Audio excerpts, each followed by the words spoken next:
Hey guys, John B here from PhoneArena. Right now I'm doing a first look between the LG G2 and the HTC One. Of course, respective flagship devices for 2013 for each company. Gonna quickly just compare the two, what we can here. Let's start off with the design. Now, not surprisingly, I'd probably go with the HTC One just because it has that more premium element. Some people like that, just has that sturdier feel to it in the hand. Whereas with the LG G2, it's plasticky, a little bit of hollowness to it, doesn't have that sturdy construction like the HTC One. And it's a little bit more prone to smudges just because of the glossy finish. But the difference, the benefit in having the plastics, of course, it's lighter. Definitely notice the difference in light in weight between the two. The HTC One is a lot, a little bit heavier.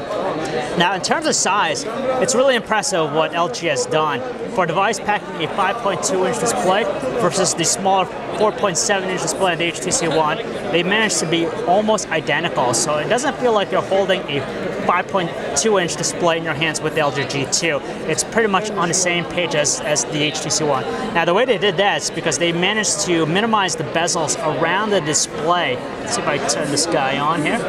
So if we look closely, it's kind of hard to see, but you see a bigger gap between the HTC One versus the LG G2. Now, when you have it on both sides, it really does add up. So that's why it's still the LG G2 feels as wide as the HTC One when you hold it in the hand, which is great. Aside from that, button placements, again, different from both. You have the power button on top on the HTC One versus it being in the back on the LG G2. As far as cameras are concerned, it's an ultra-pixel camera on the HTC One versus a 13-megapixel one in the LG Optimus G2. They have their strengths, touted for their low lighting performance, but this one here with the LG G2 features optical image stabilization will definitely help in those situations. Let's talk about the display here. That's the other big difference.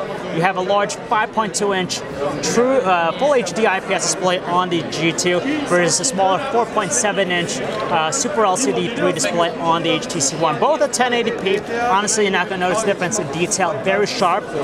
Also, very natural color reproduction. You get a little bit more of a whitish color when you tilt to the sides with the HTC One, but still nice with both. Good viewing angles, and outdoor visibility would assume to be pretty much on the same page to one another.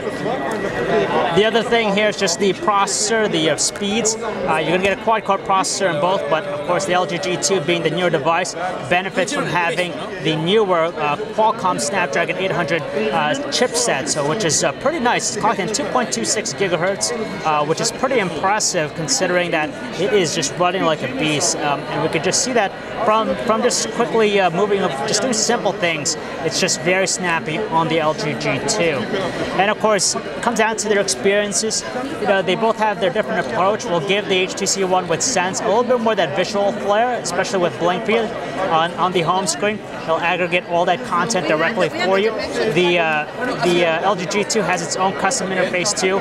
Some new features, for example, the new Q-Slide function where you can actually instantly access a bunch of different up to 3 apps simultaneously at any time by doing a swipe right movement, and just some other cool features that make them very unique to one another.